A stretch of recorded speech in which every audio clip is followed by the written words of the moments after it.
1970।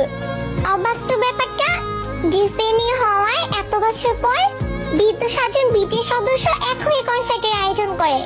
2024 সালে যেটা ছিল আমার স্বপ্ন সেটা আজ আমার পূরণ হয়েছে। আমিও সেই কনসার্টে কোটি কোটি আর্মি ছিলাম আমরা, এখন মাত্র কিছু সংখ্যক আর্মি। সবার বয়সে 40 থেকে 50 প্লাস হবে। কিছুক্ষণ পর সাতরাজা আসে, তাদের সাথে কিছু ছেলেও আসে, তারা দেখতে হুবহু আমাদের সাতরাজার মতো। তখন ইয়ুঙ্গি বলে উঠে, আর্মিরা আমরা ছোট বাংতান নিয়ে এসেছি। আর বলেছিলাম না বৃদ্ধ বয়সেও কোমরে হাত দিয়ে টেকলাপ গানটি গাইবো, এই যে দেখো আমি এসেছি। জিন বলে বুড়ো হয়ে গেছি, তারপরও I am alright handsome you no.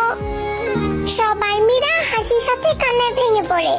আমাদের ম্যাকমিলান বলে উঠে, তোমরা কান্না করো না, আমাদের কষ্ট হয়, ভালোবাসি তোমাদের অনেক, তাই তো দেখো এই বয়সে আমরা আবার এসেছি। জিহব বলে, I am your hope, you are my hope, I am জিহব। নামজুম বলে উঠে, ভালোবাসি আমি তোমাদের অনেক, থ্যাঙ্কস এত বছর পর আমাদের মনে রাখার জন্য। আমরা কোনোদিনও তোমাদের ভুলবো না, তোমাদের ভালোবেসে যাবো সারা জীবন। আর্মি এন্ড বিটিএস এর সম্পর্ক সারা জীবন থেকে যাবে, কখনোই এই বন্ধন ভাঙবে না। তারপর তারা একে একে অনেকগুলো গান গায়, সেই মনে করিয়ে দেয় পুরোনো দিনগুলোর কথা। এখন তাদের বিদায়ের পালা। কনসার্টের শেষের সময় সাতরাজা আমাদের কাছ থেকে বিদায় নিয়ে তাদের জীবন সঙ্গীদের কাছে চলে যায়। পিছন থেকে দেখছিলাম আর খুব হিংসা হচ্ছিল, আর মনে হচ্ছিল সাতরাজা শুধুই আমাদের, শুধুই আমাদের।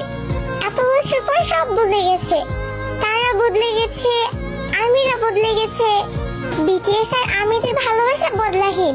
BTS army forever.